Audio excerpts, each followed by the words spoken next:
कैसे हैं आप सब? उम्मीद करती हूँ कि आप सब लोग खैरियत से होंगे जी। आज हम बनाने जा रहे हैं मटन पुलाव, बिल्कुल देसी स्टाइल में। ईद स्पेशल मैं इसको बना रही हूँ, घर के मसालों से बना रहे हैं। बहुत ही मजे का quick and easy mutton pulao. चलो देख लेते हैं हमने इसको किस तरह रेडी करना है। 1 kg मटन है, मिक्स मटन है, बहुत ज्यादा बड़े पीसेस नहीं करवाए।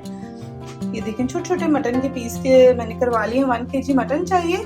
चले आज इस मसालों की तरफ चलते हैं कि हमें मसाले क्या क्या चाहिए। चलिए जी, साबुत मसालों में देखिए हमें क्या क्या चाहिए। साबुत मिर्चें चाहिए, छोटी इलायची, सिनेमन स्टिक चाहिए 2 से 3 टुकड़े, बड़ी इलायची 3 से 4 अदद, जीरा 1 टेबलस्पून, सौंफ 1 टेबलस्पून और साबुत धनिया 1 टेबलस्पून। इनको किसी कपड़े में बांध ले आप, जिससे आपके जो भी घर में आपके मौजूद हो चीज कपड़े में बांध लें, या एक स्ट्रेनर है जिसमें मैं डाल रही हूँ। इन सब चीजों को मिक्स करके तो ये आप ऊपर चलो जी, देखिए मैंने स्ट्रेनर में डाल लिया। इसको मैं बंद कर दूंगी। 3 लीटर पानी में ये जो बनाया था ये इसमें ऐड कर देंगे और मटन ऐड कर दूंगी मैं। और इसको हल्की ही आंच पे हमने 1 घंटे के लिए या 45 मिनट्स पे, डिपेंड करता है कि आपका मटन कितनी देर में गल जाता है, तो इसको हमने रख देना है। चलिए जी, इसके साथ एक लहसुन का पूरा 1 पैक और एक छोटा प्याज चला जाएगा। और इसको हल्की आंच पे अब मैं बनने के लिए रख दूंगी। अभी बॉयल आ जाए फिर उसकी हल्की आंच करनी। यखनी अभी पक रही है, तकरीबन 30 मिनट्स हो गए, 15 मिनट्स ऑलरेडी लगेंगे और यखनी हमारी हो जाएगी। चलो जी, यखनी हो गई है रेडी। मटन भी अच्छे से गल चुका है, मैंने चेक कर लिया। राइस मैंने भिगो दिए, तकरीबन 10 से 15 मिनट पहले आप राइस को भिगो लें, या आपके राइस पे डिपेंड करता है। जो टमाटर चाहिए होंगे 2 मीडियम साइज की, ग्रीन चिली 6 से 7 अदद ले लें।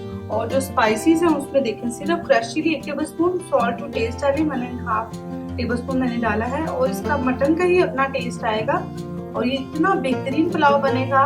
आप मेरे कहने पे एक दफा जरूर इसको बनाइएगा। बस ये 2 स्पाइसेस जाएंगी और ये जाएंगे जिसमें आपने राइस बनाने। इसमें 1/2 कप, क्योंकि मैंने तकरीबन 1 किलो मटन है और 3 पाव चावल है, उसके हिसाब से मैं आपको बता रही हूँ। ये आराम से 6 से 7 सर्विंग हो जाती है। आप लोग के कोई गेस्ट आ रहे हो घर में। इस साइज का हम ऐड करेंगे प्याज। ये हो रहा है। साथ साथ आपने 1 टेबलस्पून भर के इसके अंदर बस 1 टेबलस्पून फ्रेश पेस्ट डाल देना है। और इसको भी मटन को फ्राई कर लेना है अच्छे से। बहुत ही खूबसूरत कलर भी आएगा और बहुत ही खूबसूरत जायका, मटन का अपना फ्लेवर आएगा। और ये जो मैंने आपको टमाटर ग्रीन चिलीज ऐड की था आपने कर देंगे। अभी आपने पानी बिल्कुल ऐड नहीं करना। और ये स्पाइसेस जो मैंने कर दिया, सॉल्ट आप देख लीजिएगा जब दम लगाने लगे, जरूरत नहीं सूट हो तो आप ऐड कर दीजिए। मीडियम फ्लेम पे मैं इसको अच्छे से कुक करूँगी। इसी तरह खुला छोड़कर 3 से 4 मिनट। टमाटर भूनने लगे तो फिर आपने इसमें 2 टेबलस्पून थिक योगर्ट का डालना है। इतना बस 2 टेबलस्पून, ज़्यादा नहीं। और इसको एक साइड से इस्तेमाल को मिक्स करें ताकि ना डालें मसाले में। और मजीद हम इसको 3 से 4 मिनट भूनेंगे। पानी हमें ध्यान रहे, हमने बिल्कुल भी ऐड नहीं किया। बस ये छोटी छोटी ट्रिक्स हैं और ट्रिक्स हैं आपका बहुत ही मज़ेदार देसी स्टाइल का पुलाव बनाने के लिए। ये अच्छी से बुनाई हो गई है। अब इसमें जो यखनी थी वो मैं ऐड कर दूंगी। सारी यखनी इसके अंदर चली जाएगी। यखनी को स्टेन करने की जरूरत नहीं, क्योंकि हमने ऑलरेडी स्टेनर में डाला था, गरम साबुत मसाला भी डाला था। इसमें बॉयल आ जाएगा तो फिर आपने ये राइस इसमें डाल देने।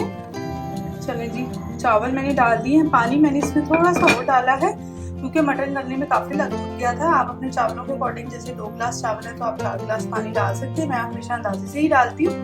पानी ड्राई हो जाए इसको इस तरह से कवर करके, तो फिर इंशाल्लाह आपको बताते हैं नेक्स्ट क्या करना। बहुत ही अच्छी खुशबू आ रही है और इंशाल्लाह अल्हम्दुलिल्लाह इसका टेस्ट भी बहुत अच्छा आने वाला है। चलिए अल्हम्दुलिल्लाह पानी हो गया है बिल्कुल ड्राई है। बस अब इसको 10 से 12 मिनट का दम लगाएंगे। इधर मैंने सॉल्ट चेक कर लिया, बिल्कुल ठीक है। तवा मैंने साथ रख दिया गर्म होने के लिए। तवा भी गर्म हो गया। अब इसको कवर करके तो हम दम पे रखेंगे और मिलते हैं आपसे आफ्टर। ये हमारा पुलाव जो है बन के बिल्कुल तैयार है। उम्मीद करती हूँ कि आपको ये रेसिपी अच्छी लगेगी। अगर अच्छी लगे तो please do subscribe my channel for more videos. Feedback देना मत भूलिएगा। दुआ में याद रखें, अपना बहुत सा ख्याल रखें। अल्लाह हाफिज।